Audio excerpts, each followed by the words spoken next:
Рамазан айында біздің денемізде қандай өзгерістер болады?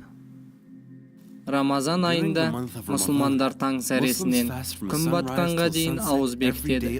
Рамазан айында ұсталған ораза денеден шлактар мен улы заттарды табиғи жолмен тазартады және сауықтырады. Бірақ бұл нәтижеге жету үшін ауыз ашқаннан кейін артық тамақ жемеңіз және пайдалы азық тұтыныңыз. Осы айда қайта өңделген өнімдер мен майлы тағамдарды жеуден барынша сақтаныңыз. Сәресіне дейінгі уақыттың аз болуына байланысты жейтін тағам мөлшерін қадағалау керек. Денені ылғалмен қамтамасыз ету үшін көп су ішіңіз. Қатты шөлдеуге әкелетін құрамында кофеин бар өнімдерден алшақ болыңыз. Өздеріңіз білетіндей, Рамазан айында бос уақыт табу қиын. Сондықтан көбіміз сауапты істерді көбейту үшін ұйқыға кететін уақытты азайтамыз. Әрине бұл керемет. Бірақ та күніне кем дегенде 6 сағат ұйықтауға тырысыңыз. Егер сіз өзіңізге осындай ұйқы бөлмесеңіз, намаз және Құран оқуда жалқаулыққа түсуіңіз мүмкін. Ал көп ұйықтайтын болсаңыз, оның да кері әсері бар. Сондықтан тепе-теңдік сақтау жетістіктің кілті. Ораза ұстаған кезде ағзада болатын өзгерістерге назар аударайық. Бірінші кезең.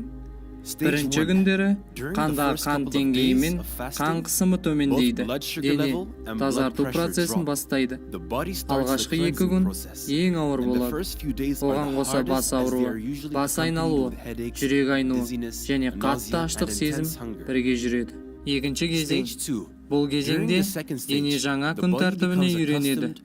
Ал ас қорыту жүйесінде демалу мүмкіндігі пайда болады. Ол өз энергиясын ағзаны тазарту және жасушаларды қалпына келтіруге жұмсайды.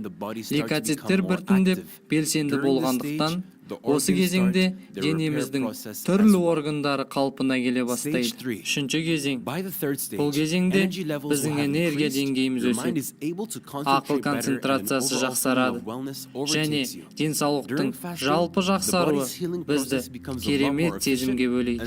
Осы кезеңде организм кез келген зақымдалған жасушаларды қалпына келтіреді. Бүйрек, өкпе және тері токсиндерден тазартылады. Соңғы 4-ші кезең. Рамазан айының соңғы 10 күнінде адам ағзасы оразаға үйреніп қалған. Ол энергияға толы. Ойлау және есте сақтау қабілеттері әлде қайда жақсарғанын сеземіз.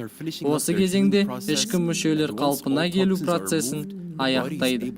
Барлық зиянды заттар біздің денеден шығып кеткендіктен ағзамыз толыққанды жұмыс істей алады. Бұл оразаның денемізге ғана берген пайдасы.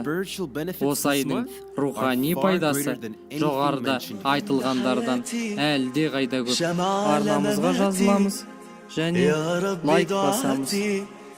تقبلها عطول رمضان ده رحمة من ربنا نعمة